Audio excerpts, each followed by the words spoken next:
We are creating this device for putting a dog collar to translate their vocalizations. But we are building a den, which is a modern version of a crate. So that's mostly for health purposes, but it'll also help us determine behavioral traits.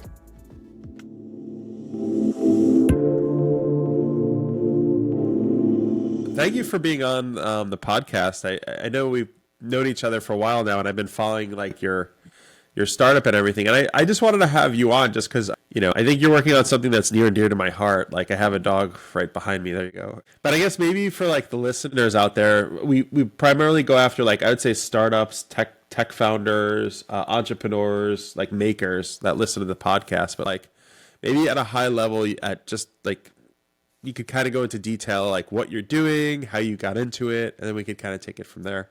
I've been working on startups for the last, 15, 16 years now. But the one that we're talking about today is called Sarama. And so I got into this a few years ago to understand if animal communication was possible. And so I started with dolphin communication, which with like a nonprofit open source community out in Seattle. And so that was like the start. And ultimately, we got to the point where we are today. We are creating this device to basically, this is open. I'm printing the new enclosure for putting a dog collar to translate their vocalizations. And so initially, the big thing is health and behavior. That's what a lot of our initial customers really, really care about. But there's a cohort of people that's working to build a new language that works between dogs communicating to us because they have a special part of their brain that understands our language, but we don't have that same level of understanding of their vocalizations. Got it. Okay, so you're working on like probably one of the more important things out there. Like if you look at Star Trek, they used to have like the translators. You're basically creating like a futuristic translator that will help different species like communicate better, right? So like I kind of view it as like almost like the future of humanity, where like it's hard enough for humans to communicate with other humans, let alone like it's hard for us to like communicate with other like animals in our life. Like why dogs first? Like why pick dogs as like this like venture? Yeah, so the common thing is, and you're hearing more and more about this, where people talk about communication with interspecies communication. It has to be a more serious endeavor. So dolphins are the primary model of development, and so Google released something called Dolphin Gemma, which is taking 40 years of Atlantic wild dolphin, spotted dolphin data from Professor Hertzing, Dr. Hertzing, and she has a TED talk about this. And Anthropic's co-founder talks about dolphin communication. Reid Hoffman talks about dolphin communication or chimpanzee or primate communication. The challenge with all of those is how do you ground truth it? And even with us, it's like, how do you ground truth communication with a dog? Well, there's one benefit with dogs. They listen to us very, very carefully, and we can work with them to shape language. We can work with them to shape behavior, but also dogs in many ways are highly communicative. And so sometimes they get exhausted if you don't give them what they want and they've been asking for a while. So that's called learned helplessness, and that's a form of training that you can do to like get them to stop doing something. But there's also another one which is more productive. Like they ask you for something, you give it to them. And that's something where we're seeing that with the dogs pressing buttons. We're seeing that with the dogs that have historically rung the bell, where that's usually very simple, like they ring a bell, they go outside, or they ring a bell, they get water. But now they're using buttons and they're getting very advanced. But the question is, can vocalization expand that repertoire greater than just the sense of what's on the ground with what they think they can communicate, and we can get that. Now, the question is, do they have the cognitive ability? They do have the cognitive ability. That's been shown in a number of recent research papers. But more importantly, the question is, what will they communicate? And that comes down to how you facilitate that communication rather than the preconceived cognitive abilities. Got it. So you're saying that dogs are extremely smart, and I'd say humans are not catching a lot of their nuances a lot of the time, but you're building a way for humans to catch a lot of those nuances. And like for me, I'll just talk about my experience. I have two dogs, and I didn't understand their language at all, and it took me years to really understand, like when two dogs are playing and they're sneezing at each other, that means this is play. Like that's a like common dog communication. I didn't know that. Your device will like give everyone in the world way more insight into all these little tiny tells of like communication. But I guess the question for you is like, the sneeze is common across dogs, supposedly. Like they sneeze when they're play fighting, and that just tells each other, hey, this is play. Are there a lot of those traits, or is it like they learn to communicate, I guess, like more just with their owner?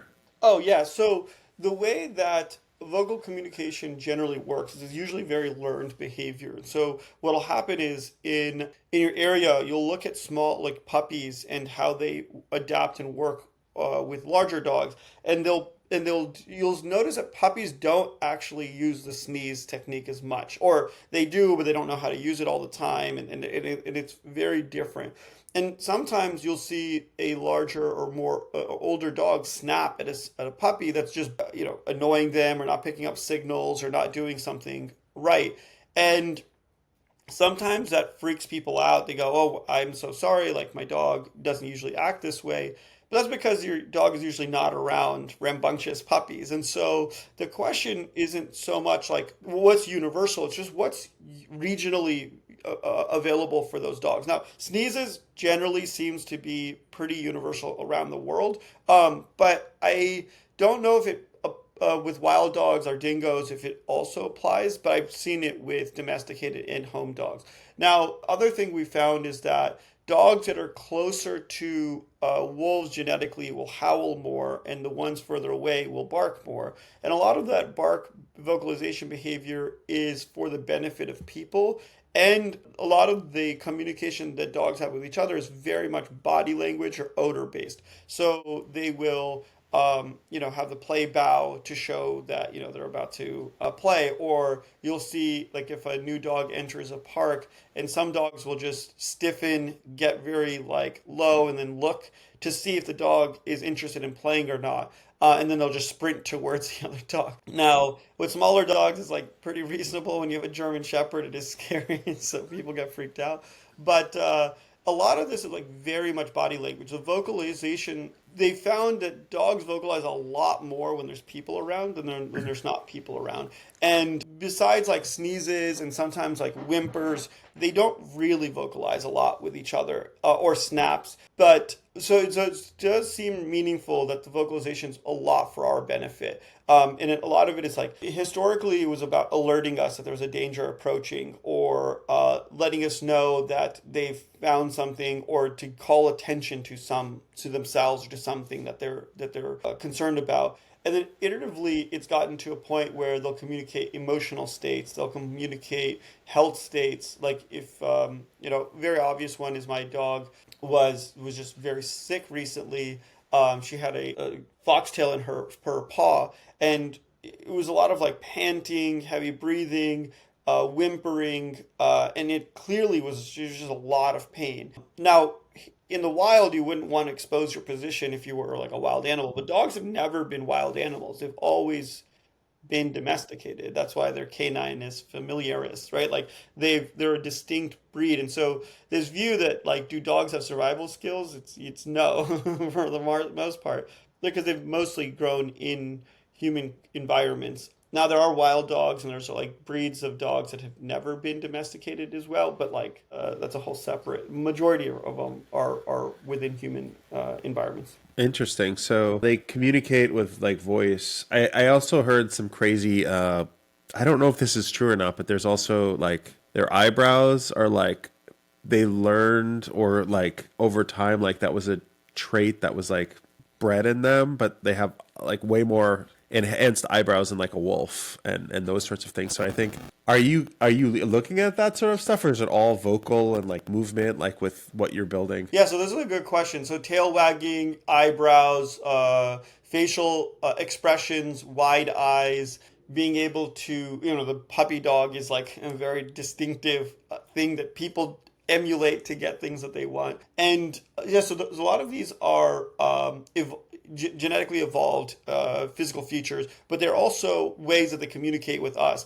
Simultaneously, there's part of a dog's brain that understands finger pointing from humans, eye gaze, tone of voice. So they're very tonally sensitive. If you say the same word in multiple tones, their reactions are different. And people thought, well, it's because like dogs, like they they understand our emotion, which is true. But the bigger thing is that dogs are have adapted to the tone of human voice. So an angry or hushed tone will get a different response. So an example, my wife and my in-laws were actually in a accidentally caught in a SWAT raid. So there was a person above them in an apartment, and he was wanted for armed robbery, and the SWAT team was coming to get him. And so everybody went from like laughing, and it was helpful. And then when they went to leave, the cops told them to stay inside. So they all got hushed tones, and they all, stayed very low. And that was the first time she was telling me that Kai was actually very quiet. She was very reserved. She didn't move around. She was very sensitive to any sounds that were being made. And so it's very clear that they can adapt very fast to the way that we change our tone and the way that we change our emotions as well. So dogs can smell and hear they can smell our hormones and hear our nervous system. And so there's so much that they can actually understand about being around people all the time. And so to your point, like they're very expressive, and a lot of that expression is very, very much towards us. Now, the collar that we've built is mostly on vocalization, but we are building a den, which is like a modern version of a crate that has cameras for thermal, RGB, and IR, and then it'll also have a scale. So that's mostly for health purposes, but it'll also help us determine behavioral traits. So are they itching themselves a lot in a particular area is both behavior and health. But when the doorbell rings, are they, very attentive, and are they rushing to the door, or are they more calm? When somebody new comes over, do they get anxious, or are they more excited and want to play? So those are the types of things we can understand better for communication and for betterment of their well-being. But also like tail wagging and other expressive physical traits like we were talking about become a lot easier to see with a high resolution, high frame rate camera that we can put on the den itself. I didn't know that you guys are building a den, but It's very is that new. So, is yeah, I that for mean, like the home, or is that for like kennels, or is that for like clinics? Like what are you envisioning? it'll be mostly for the home, and then we'll be creating a separate version for kennels and vets. Mostly so that a lot of when you go to the vet, it's a lot of basic stuff. So what's their weight? How are they feeling? What has been the behavior like? Are there any things that are coming up? And I mean, vets do their best to get a better sense, but if you're not taking diligent logs or you're not very attentive, not because you're not trying to be, it's just you're busy, you're doing stuff, that you kind of get this imbalance in care for the dog. And it's because a lot of the times right now I have two dogs behind me, but I'm not actively looking at them. I'm looking at you. And so, if I don't hear her licking her paw, I won't know that. If she's kind of softly doing something, it's very hard to tell about these kinds of behaviors. And I do my best. I mean, I'm with them all day long. I'm there with 8 hours a day, and I still miss these key aspects. Like until it becomes very obvious. Like until like last week, she went from licking her paw to limping to basically not moving at all.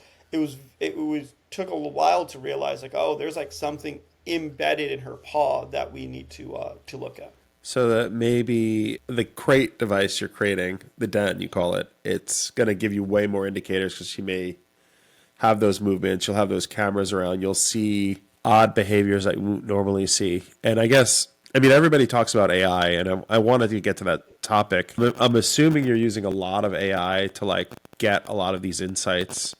Is this assumption right? Like, Yeah, so with the kind of work we do, there's opportunities for both classical models and for transformer models. And so a lot of the generative AI stuff is all coming from the transformer world. And now there's new kind of models that people are trying to do with symbolic stuff, but it's very, very early. But what we do with classical models is a lot of pre-processing the audio streams. So can we identify the dog bark comes from a transformer model? Can we isolate it? It comes from a more classical model.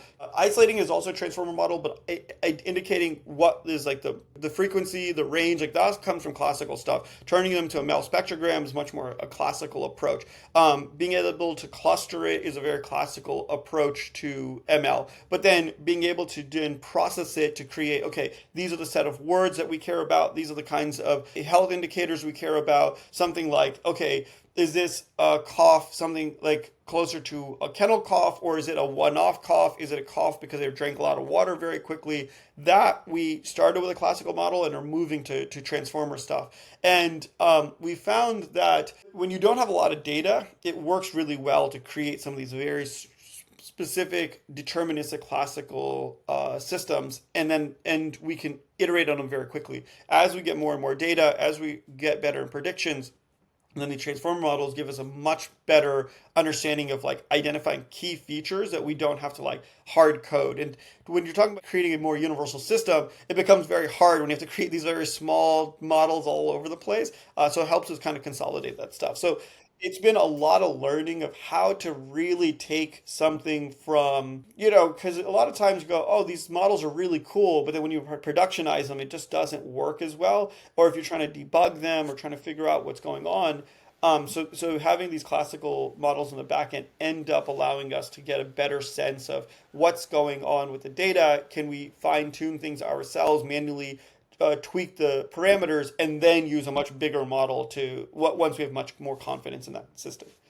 Got it, got it. And AI is very, very new, so I'm sure that there's a lot of hallucinations and there's a lot of stuff that may not be helping. So maybe you're capturing data just from movements over time, and there might be a lot of interesting ways that you can like play with it to figure out like what's going to help communication. Yeah.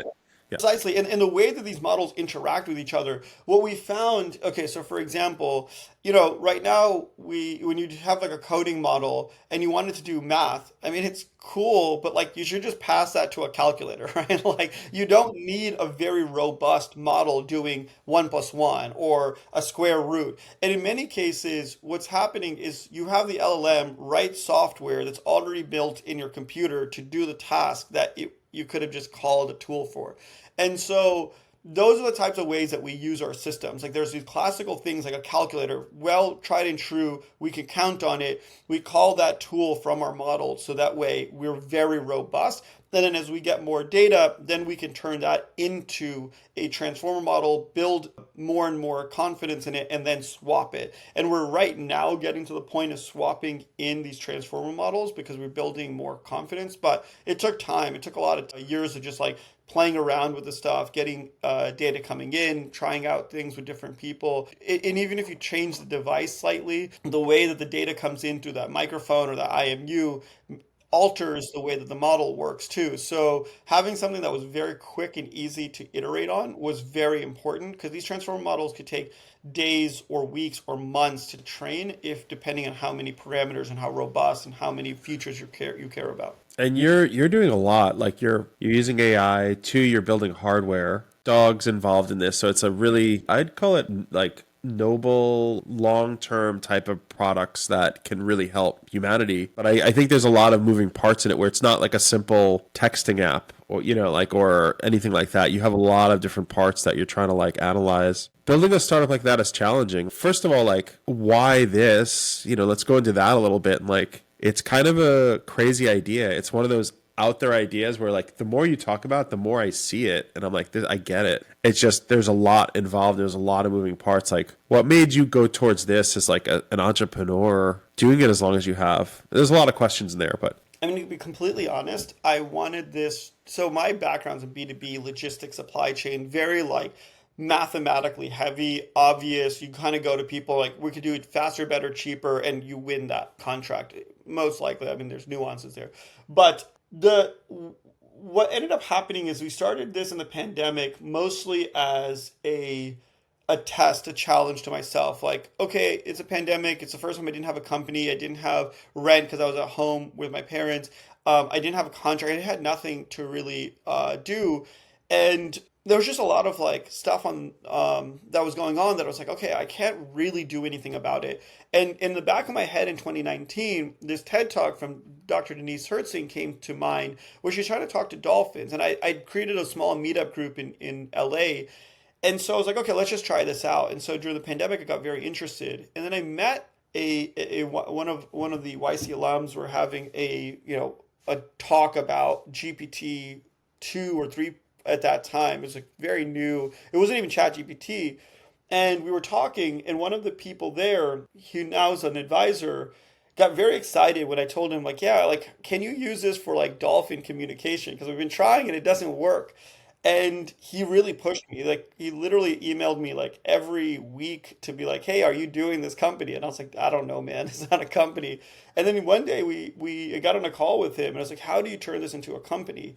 And through that like conversation, we had some like really clear milestones, but it still wasn't super clear. So I was talking to Abby, my wife, now wife, but at the time we were dating, and she was like, this is really exciting stuff, but like, and Kai was barking, like, can you just tell me what Kai is saying? Like, she was very practical, but it was kind of a joke. And in that time, everything clicked. Like, it's one of those things like, you don't have like usually these movie moments don't happen, but like I was thinking about it for 20 since 2019. I was talking to a friend of mine. He became an advisor, and we had these dogs, and it was like, okay, if we could do with dogs, then it can scale out. And then at that point, I read everything I could about dogs. I read every research paper, I read every book, I read every behavioral study, and it was very easy because again, during the pandemic, there wasn't very many things requiring your attention. And so, in between the pandemic, I moved from my house in Jersey to SF, and then through the process started dating Abby, and that became highly productive. And then as I went to friends, they thought it was a joke at first, and they're like, if you make this happen, we're going to be so rich. So they gave me some money, and then that gave me some forward direction. And then, I ended up meeting some other investors, and they had some very interesting views on how this was going to happen. I mean, I've heard everything from giving dogs crypto wallets to giving dogs like brain extensions. Like once you go down the realm of like, hey, this sci-fi thing is now possible, then more you attract that kind of outlier attention, and you start to get people that are even further from where you are to give you input. And that just created this very like interesting snowball effect. Now, I will be completely honest. There are times where I'm like, this is super crazy. This is even possible. And like when you're talking to people and they don't quite believe you, and there's this whole view of like, oh, this would be nice, but I don't think I could, buy your product because it's too insane. Then you can start to like doubt yourself. And you go, maybe I should do something else. But then like something always pulls me back. Like as soon as I go, hey, this is over, I will get funding, or I will get somebody to be like, hey, what you told me changed my life.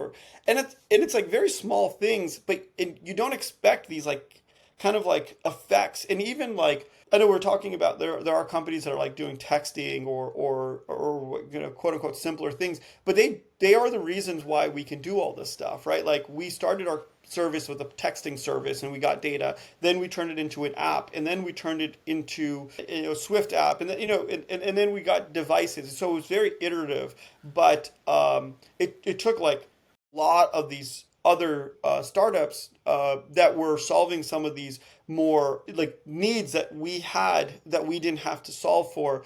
And now what I've been encouraging more and more entrepreneurs to do is that, look, you have models to help you write code. You have models to help you think through these like very complex scientific systems. You have models that can do things that required whole teams of people before. So the further you push yourself, the more you get out of these models. Now, there are these weird edge cases with these models where if you try to do something sci-fi, the models will actually discourage you and say, hey, this is not possible. So you have to really work with it, but then you realize like that's your opportunity, because nobody else has the data that nobody else in the world has input this information to the data set. So now you can learn and expand human knowledge. That's like really what drives me for a lot of the companies I've done.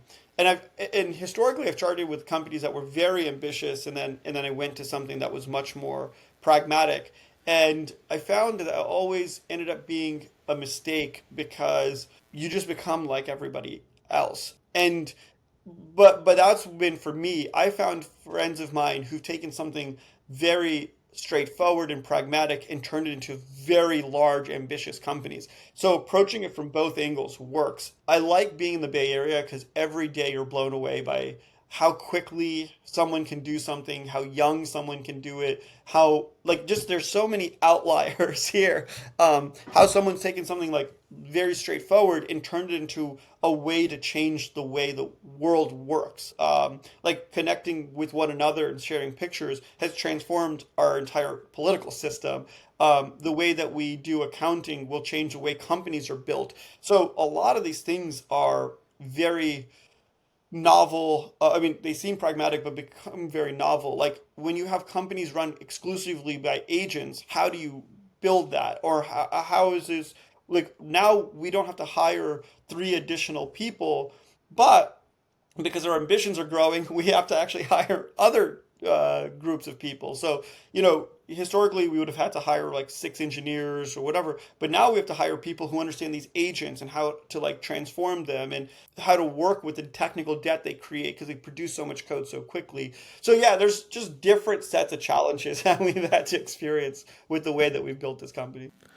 Are you technical, or were you not technical before starting this company? Yeah, hyper technical. In terms of like, I wrote the first set of code. I hired all the engineers and then I worked with them on the models. But then we got to a point now where the person writing the models is like 10x better than me, and there's no way I'm gonna like get to his understanding unless I do that work.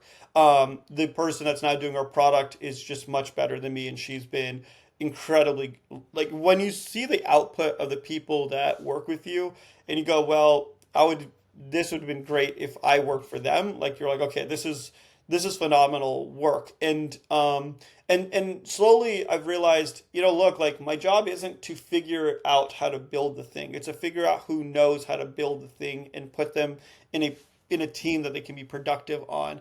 And that's always been the journey, but you sometimes forget because in the beginning it's so much fun to write the code or so much fun to work on the product. And it's a lot more, it's scarier to like sell it to people because you're like, what are they going to think? And then you get to the point of like, well, I actually love selling this thing. And I would like other people to like manage some of the more technical complexities here. And okay, so you built the first version of it, and you moved to the Bay. Like it sounds like you've been around. You've been to the West Coast, the East Coast. You were in LA, and then you. It sounds like you're in the Bay Area now, or in San Francisco. Like, what are the pros and cons of being in those different areas? Like, I do feel like the Bay is a bubble. It's a very tech focused, forward like culture here. But like you took this journey also to get here. Like, would you have taken this journey like if you weren't not here? And what I mean by that is like I sat down one time with the creator of Nest, and he's like, I had to leave the Bay. I had to leave San Francisco to like see what Nest could be. He realized I needed a remote thermostat because I'm traveling. As silly as it sounds, and that was like his like aha moment. It sounds like your aha moment was in the Bay Area. Was it outside the Bay Area, or was it like just a sequence of like maybe talk about like that a little bit? So what I'll say is all these cities have a lot of benefits, but for me personally, being in the Bay, you're around. So okay, to put this in context, I heard some stat where it was like the Bay Area has the most number of cults, but for anywhere else in the United States. It's a good context because it allows you to Did you say recognize that. cults? You said cults, or Yeah, what did cults. Like the most cults? number of cults and then the most number of like religious type of like adaptations. And so it's important to realize that people here are very willing to believe something. So you tell them stuff. It also increases their gullibility, but there's a separate train of thought there. But they're very willing to believe. So, for example, this weekend I was at this like biohacker convention to do a talk on what we're talking about with dog communication. And right after my talk, there's a person who's like, we're going to genetically modify dogs to have increased cognitive ability and change their tongue shape to see if they can communicate with us. We're going to work with talk to them and see if there's more practical ways of approaching that. But then there's people who are like growing organs in their home, and there's people who are creating new models for protein development, and those are the kinds of things that it's you see some people are coming from Germany, people are coming from LA, they're coming from Austin. But what happens is the convergence of that all here and people willing to believe and going, okay, and then what can you do there? It's very different when you have to convince people that the idea is even valid. And then once they get them accepting that, then you can build on it. Here, it's kind of the opposite. People accept it and build. What that puts you in a weird trap because if everything's accepted, then like when do you get like the critical feedback? And you have to kind of explicitly ask people to be critical.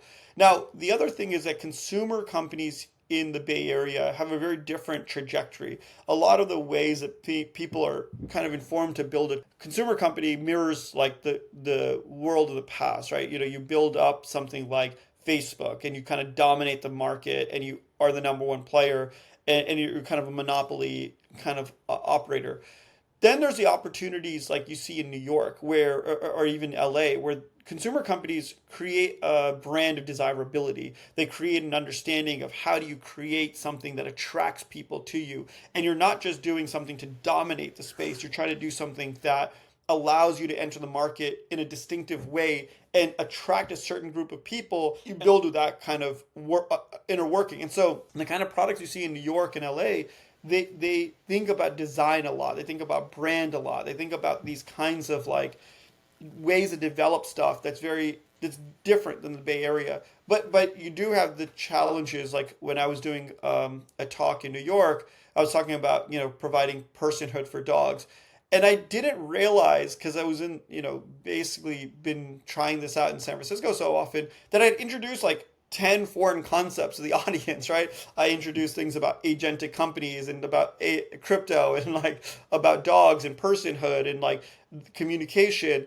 And the thing is, in the Bay Area, it's so like steeped in all of these technologies and you're kind of always thinking about what's next that a lot of what you take for granted, even in like other major cities like New York City, it's still like very new to people. Like, okay, what do you mean that you're just gonna like eliminate people from a company? What do you mean that like you're gonna like create a DAO? And like what is why does it need to be decentralized? Like what is a point? And these are like very technical people in New York. And it's like and it's when you think about it and you get these kinds of conversations, like people from New York come to the Bay Area and they're like, do you guys talk about anything else besides tech and startups? And you go to New York and you go, well, do you guys talk about anything else besides your lives and what's going on and the weather? And so that's kind of why I chose the Bay Area. It's like you're constantly in this like view of like what's the horizon. And that's why I think that like there's so many interesting kind of people here. And there's very interesting people in New York and LA, but they're in domains that I don't understand as well. They're in like entertainment or they're in design or art, and they do very fascinating work. It's very hard for me to appreciate it because I'm much more of a technical startup type of person. So I came here in 2015 for YC, then I stayed here, and then I kind of did most of my 20s in the Bay Area. So my learning and thinking kind of emerged from this world. Is this the company that is in YC? Like this company, or Yeah. was it? Okay. So you did Hi. YC, that company. Maybe you could talk about that journey a little bit, like how you did that before you started this company. So in college, in my first company, and I worked with a childhood friend of mine, and that was one of the best experiences I've ever had. We were in a market to taxi industry, which was very. I mean, you can hear the stories of Uber and stuff. I mean, there's only a few ways to compete, and you have to be cutthroat. Like you will lose if you don't.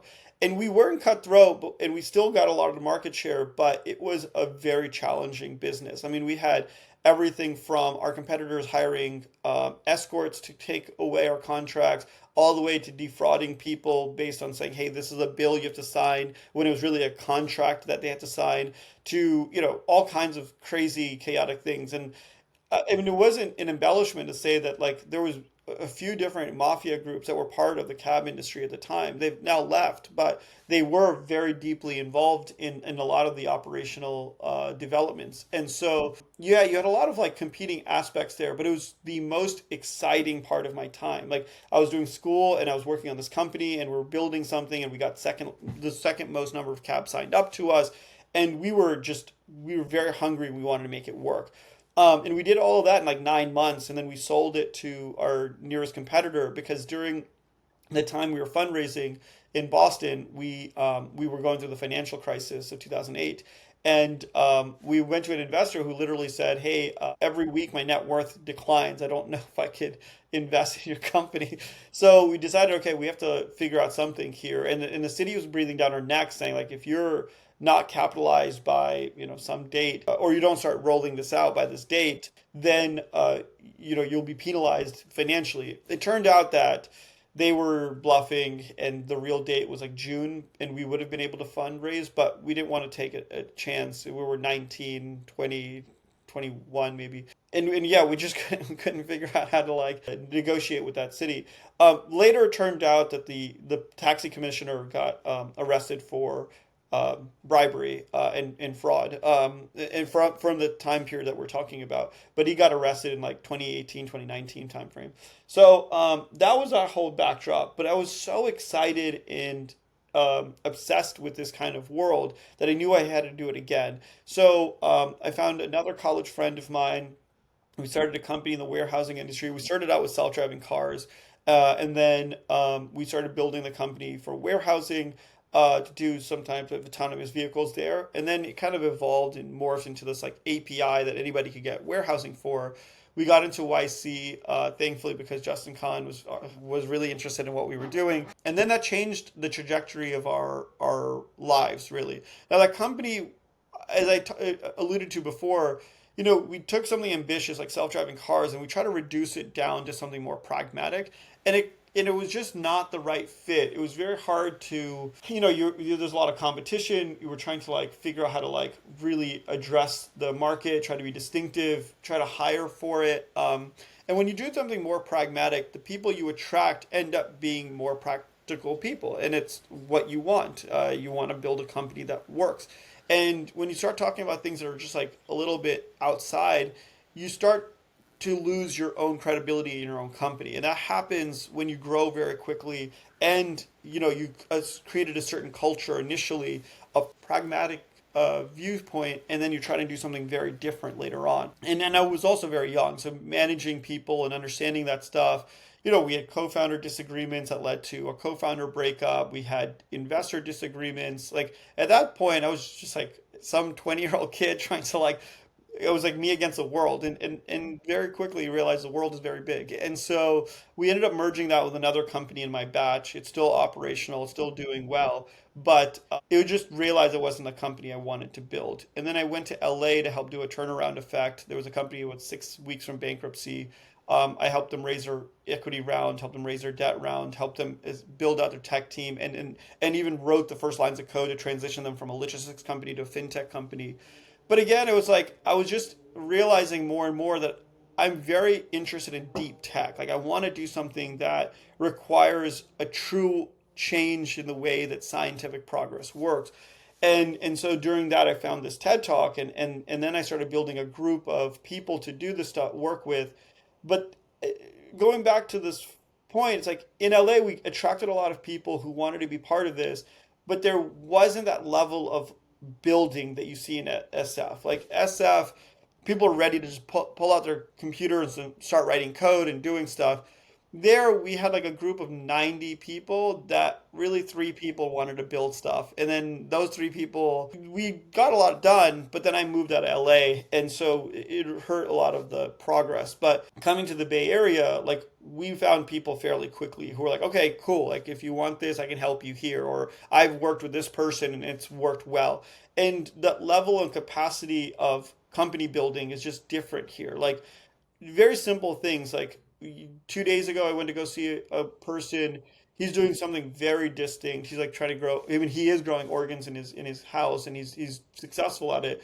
And he was very pragmatic. He's like, I found people on Upwork, and he's like, this is how I did it, and this is how I got there. And so it's like, these are the kinds of things that you find very quickly here. Whereas in New York, I found things like industrial designers, product people, and brand people very fast. So I would say like using these, working in these different cities and operating with these different people, you learn so much because everyone in these kinds of circles is always growing, learning, building, doing something. And when you have something that's like out there, you attract these people who are also out there, and what you find about a lot of people who are in the out there spaces, they're very resourceful because you don't get a lot of capital to do these things, and they're very willing to experiment because that's the only way to make these things work.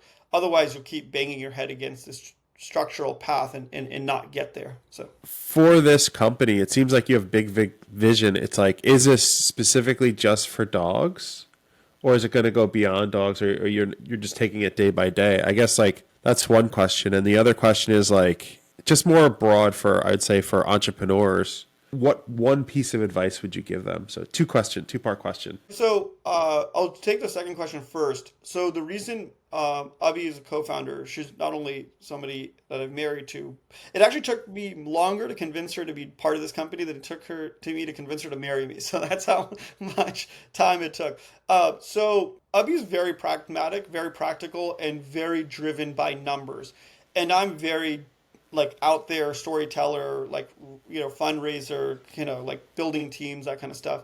And that kind of balance is really necessary to get things done. Otherwise, when it was just me, I was like kind of out there working on stuff, building new features, doing stuff, and we just never got out there. In the last, couple of months, we've just put like a very real number to stuff. And it's like, hey, look, like we have this much money, this much burn, like this is what we need to do. We need to get these milestones and we need to hit there. And it changes the dynamic of the company because you could get into a world where, look, like Walt Disney is an incredible entrepreneur, but he needed the people around him, or Steve Jobs. Like he needed a Tim Cook to make these things real. So to balance these kinds of things, like if you're very like out there and you want to do these really cool things, then find somebody who can make that thing real. Otherwise, you'll just get into weird circles and spirals, and you may not make the kind of progress you're thinking about. You might attract a lot of people, but they'll get dismayed when you're not making real progress. And it's very easy to like spin yourself in circles because you're like, okay, this is something I can do, and then this I can do, and you just you bounce around walls.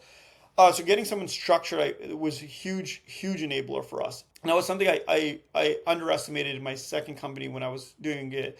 My first company, it just happened that me and my co-founder are very complementary. But in terms of like where we want to take the company, I mean, yeah, like I want to go with dogs, and then I want to do cats and horses, and then dolphins, and then we want to like buy out SeaWorld and then create sanctuaries in the ocean to then create a new like way to communicate with wild orcas and dolphins. But that's going to take time, and it's going to take effort, and we're going to need a lot of capital to do that stuff. And so my thinking is that we need to build a very successful brand in the companion pet space. Then we could do something within the horse world, which balances between companion and ranches.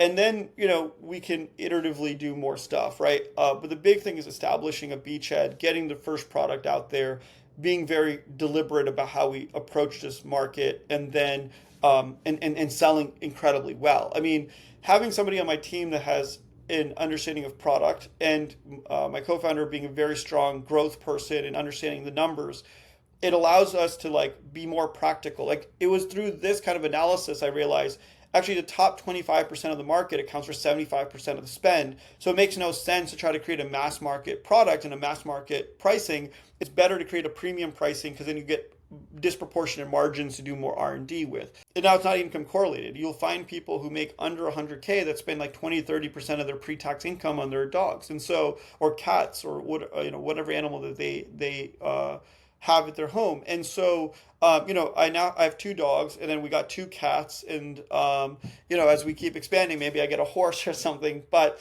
you have to convince Abby about that. But the thing that I've really recognized is always fun and sexy to see the people like envisioning the future, and it's awesome. But when you look at the details, whether it's Elon Musk or whether it's Mark Zuckerberg or Steve Jobs or even like people that are famous and maybe not as controversial, you find that they're always backed up by people who know how to get things done and are structured.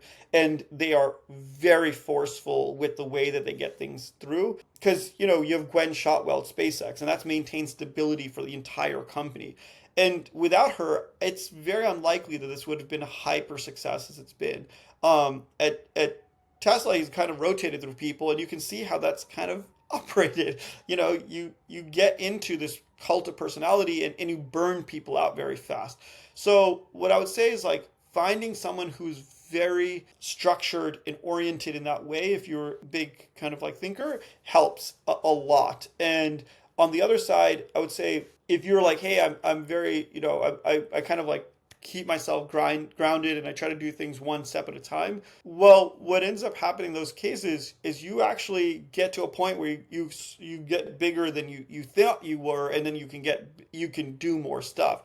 And I've heard from people who are close to Mark Zuckerberg that he's actually a very practical, pragmatic guy. It's just that he gets people who give him ideas that he can implement because he has scale. I was going to just do a shout out to you because watching your story, because you were much earlier in YC than I was incredibly inspiring because you took on a very kind of thorny industry with your first company and had to go through lots of iterations to make that work. And then it finally, you know, you kind of made it happen. And so these kinds of like stories allow people, when I was younger and even now, to go back and go like, there's like a true power to just perseverance and iteratively building something every single day, even in spaces you would think are impossible to crack into, especially in the era you were building your company in. I know the name Dr. Kronos, but I think you rebranded it since then. And so it was it should have been incredible. And so I'm curious to see how you apply the same types of dynamics to Just Paid, because it just seems like there's something else here. So. Yeah, I mean, I think you said one word there that's really true. It's persistence. And I think that's where a lot of success comes from. And I've heard it from a lot of founders. It's just being persistent. It's like, it's as silly as it sounds, it's like that persistence like breaks through walls over time. But it's a psychological game in a lot of ways. Like, can you get through these points? Like, you know, Tesla was on the brink. You brought up Tesla a lot. It was on the brink of bankruptcy quite a bit, which is crazy. Like, they didn't have a lot of money. And, you know, I think you kind of have to navigate those moments where you're truly stressed out and truly like on the brink of giving up. Like, there's videos of Elon Musk crying because he was so like broken, honestly. And he just was like, I don't know how to get through this, but somehow they pulled through in like really rough times. And I'm like, that's what makes companies like strong. And a lot of people give up. Like, you know, I emailed the founder a couple of days ago and they're walking away from their startup. And I'm like, if they stick around, what could have happened? Like, what could have happened? But it's okay to leave also. It's not bad. It's just the persistence gives you more clarity about like if you do it another 5 years, what could it be? I know we're over, but there's one point I want to make here. So my YC company, this is the exact situation. So if we had just we just continued on our progress for just I think 9 months, the entire company would have been able to be sold for a massive profit. Now, 9 months is a long time when you're inside of a company and you're really like struggling and trying to figure it out. But we stopped our company in 2018. By early 2019, logistics became a hot topic, and in 2020, it was what anyone was looking for. And so, yeah, it's just one of those things like just keep going and you keep persisting. You will end up in a world that may be fundamentally different than you started off in, and it may be a benefit to you. It could also be a negative. I've met founders where the pandemic destroyed their business and improved their competitors, but the point is you keep trying things out, things that you adapt and the world changes as well. No, this is really, really great insight. And thank you for being on the podcast. I actually learned a lot. And one thing I really appreciate about your startup is the vision is really big. And, you know, there's like investors like Founders Fund who talk about find a moat where there's nobody. And that's like an area that like is so open. And I think you're doing that with your startup. And I'm like, it's bigger than you realize if you can like get it there, because there's nobody working on this. I talked to literally hundreds of startups and I'm like, you're in a unique area where there's very few I'd say entrepreneurs thinking about. And it's also a fun area. It's like a do good area where like I think everybody wants to communicate better with everybody and everything on the planet. So it's like it's a really great, noble startup too. So I'm excited to see where like you take it, and I'm excited to see like what you guys do. And I think it could be big if if you could pull it off. Honestly, like awesome. Well, with that, we'll end the podcast. And no, this was great. I thank you for being on.